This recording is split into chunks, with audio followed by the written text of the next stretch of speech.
Europe 1, il est 7h25. Maxime Switek. La morale de l'info. Bonjour Raphaël Antoven. Bonjour Maxime. Il ne faut jamais oublier que les migrants, avant d'être des numéros, sont des personnes, des visages, des noms, des histoires. Cette phrase, c'est le pape François qui l'a prononcée au moment de sa visite sur l'île de Lesbos ce week-end. Et il a poursuivi en disant ceci: nous sommes tous des migrants. Oui, ça c'est magnifique. C'est une phrase magnifique. C'est une phrase, je crois, qu'il faut lire de près pour l'étendre et pour la répandre. C'est une phrase magnifique, mais factuellement fausse. On est d'accord, nous ne sommes pas tous des migrants.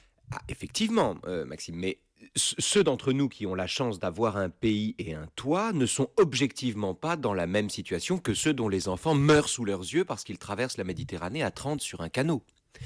Mais ce que la phrase du pape François permet de comprendre, c'est que les nantis, c'est-à-dire qui habitent quelque part et qui, éventuellement, ferment leurs portes, se conduisent précisément comme d'anciens migrants qui ne veulent pas s'en souvenir.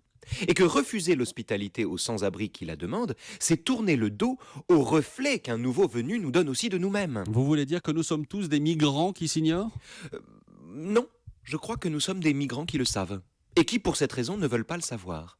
Parce que, au-delà de la question des flux migratoires, dire, comme le pape, que nous sommes tous des migrants, c'est aussi dire que, du ciel ou d'un autre pays, tout homme vient d'ailleurs.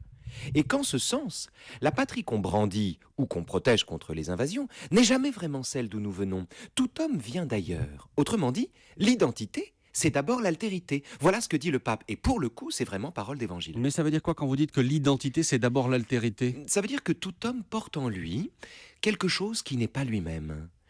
Un petit animal qui lui échappe, un océan qui le déborde, un lac inconnu, la voix de Dieu, peu importe la métaphore. L'essentiel est d'admettre qu'à l'origine, nous avons en nous-mêmes autre chose que nous-mêmes. Ou que, comme le dit saint Augustin, l'intimité, c'est une altérité. Quand on s'explore, quand on s'examine, quand on se touche le fond, eh bien c'est un autre qu'on rencontre, c'est une vieille connaissance. Pour le pire, cette altérité latente, elle nous terrifie, et alors on interpose entre elle et nous l'artifice de l'égoïsme, ou du nationalisme, qui n'est qu'un égoïsme élargi. Mais pour le meilleur, quand on regarde l'autre en face et en soi, alors cette altérité de fortune est la source vive de l'idée même de solidarité.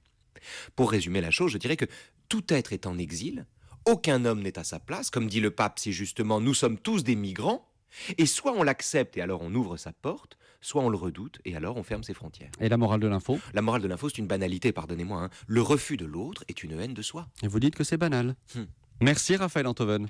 Merci à vous.